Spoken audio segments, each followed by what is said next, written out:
بسم اللہ الرحمن الرحیم۔ حضرت سیدنا ابو درداء رضی اللہ تعالی عنہ آپ روایت کرتے ہیں کہ ایک مرتبہ نبی اکرم صلی اللہ علیہ وسلم نے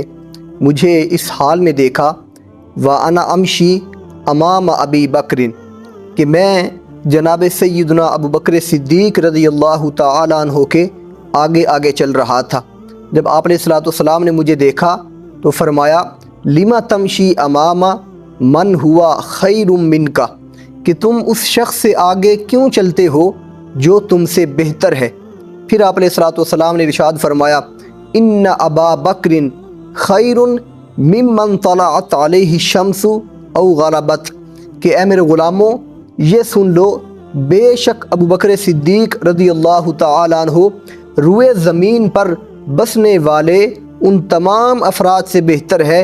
جن پر سورج طلوع یا غروب ہوتا ہے۔ گویا جناب سیدنا ابو بکر صدیق رضی اللہ تعالی عنہ کی شان اور عظمت اور حضور علیہ السلام کی نگاہ میں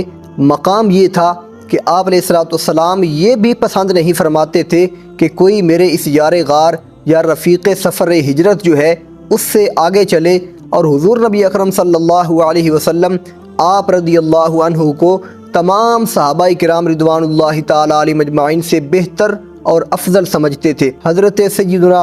عمر بن خطاب رضی اللہ تعالی عنہ آپ نے بھی حضرت ابو بکر صدیق کے بارے میں یہی ارشاد فرمایا کان ابو بکر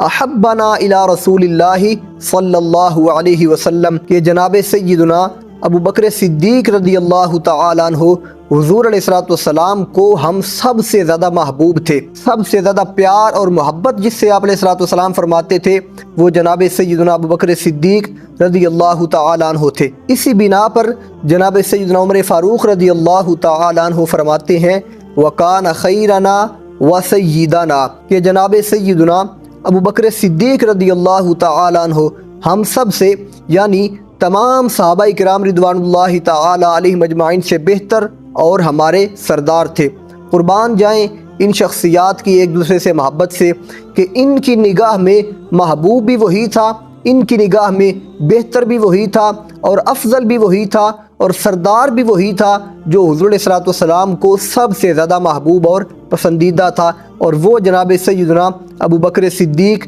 رضی اللہ تعالی عنہ تھے۔ اسی لیے ایک امتی ہونے کے ناطے سرکار مدینہ صلی اللہ علیہ وسلم کے دامن اطہر سے وابستہ ہونے کے ناطے ہمارا بھی حق یہ بنتا ہے کہ جو چیز سرکار کو محبوب تھی، جس سے سرکار مدینہ صلی اللہ علیہ وسلم محبت فرماتے تھے، ہم اس ہستی کے اوپر اعتراض نہ کریں بلکہ اس کی محبت کو اپنے سینے میں بسائیں۔ اور اسی کا تقاضا نبی اکرم صلی اللہ علیہ وسلم نے اپنی امت سے فرمایا ہے۔ آپ علیہ السلام نے ارشاد فرمایا حضرت سیدنا سہل ابن سعد رضی اللہ تعالی عنہ آپ روایت کرتے ہیں آپ علیہ السلام نے ارشاد فرمایا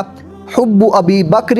و شکرہ واجب علی امتی کہ میرے ابو بکر صدیق رضی اللہ تعالی عنہ کی محبت اور اس کا شکر ادا کرنا میری امت کے اوپر واجب ہے۔ اس حدیث پاک کے اندر حضور نبی اکرم صلی اللہ علیہ وسلم نے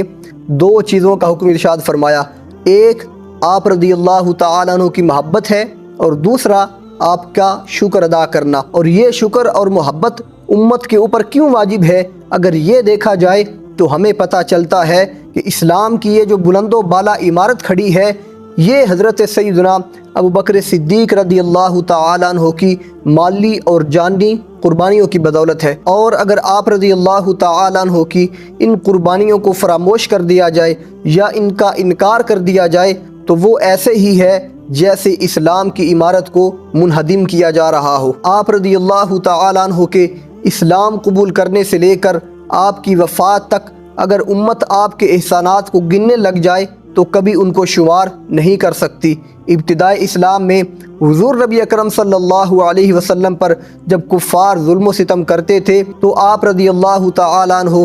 اس موقع پر حضور علیہ السلام کے لیے ڈھال بن جایا کرتے تھے۔ حضور علیہ السلام کی حیات طیبہ میں جس موقع پر جس طرح کی بھی ضرورت پیش آئی نبی اکرم صلی اللہ علیہ وسلم کا یہ غلام ہمہ وقت اپنا سب کچھ قربان کرنے کے لیے حضور علیہ السلام کے سامنے حاضر ہوتے تھے۔ جب آپ رضی اللہ تعالی عنہ مسند خلافت پر متمکن ہوتے ہیں تو طرح طرح کے فتنے اپنا سر اٹھانا شروع کرتے ہیں، جن میں منکرین زکوٰۃ کا بھی فتنہ ہوتا ہے، اور آپ رضی اللہ تعالیٰ عنہ جب ان سے جہاد کرنے کا عزم مصمم کرتے ہیں تو عمر بن خطاب رضی اللہ تعالیٰ عنہ جیسی شخصیت یہ کہتی ہیں کہ ان کے ساتھ نرمی کیجیے۔ جناب سیدنا صدیق اکبر رضی اللہ تعالیٰ عنہ حضرت عمر بن خطاب کو یہ ارشاد فرماتے ہیں کہ اب اسلام مکمل ہو چکا ہے، اگر کوئی شخص زکوٰۃ کے حصے کی ایک رسی کو بھی روکے گا تو میں اس کے ساتھ جہاد کروں گا۔ پھر ختم نبوت کے اوپر ڈاکہ ڈالنے والا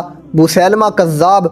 وہ کذاب شخص جس کے ساتھ جنگ ہوتی ہے تو 700 حفاظ صحابہ کرام رضوان اللہ تعالیٰ علیہ مجمعین جام شہادت نوش کرتے ہیں، اور یہ سب سے بڑا واقعہ ہوتا ہے کہ جن میں سب سے زیادہ حفاظ کرام یا سب سے زیادہ صحابہ کرام رضوان اللہ تعالیٰ علیہ مجمعین جام شہادت نوش کرتے ہیں، لیکن آپ رضی اللہ تعالیٰ عنہ نے یہ قربانی بھی دی اور اسلام کی بقا کے لیے، اسلام کی سربلندی کے لیے اپنا سب کچھ قربان کیا، اور آج تک یہ جو ہم تک دین پہنچا ہے، اسلام پہنچا ہے، قرآن پہنچا ہے اور حضور علیہ الصلوۃ والسلام کا فرمان پہنچا ہے، تو یہ بھی جناب سیدنا ابو بکر صدیق رضی اللہ تعالیٰ عنہ کی قربانیوں کی بدولت ہے۔ اس لیے آپ علیہ الصلوۃ والسلام نے فرمایا کہ میرے ابو بکر صدیق سے محبت اور اس کا شکر ادا کرنا یہ میری امت کے اوپر واجب ہے۔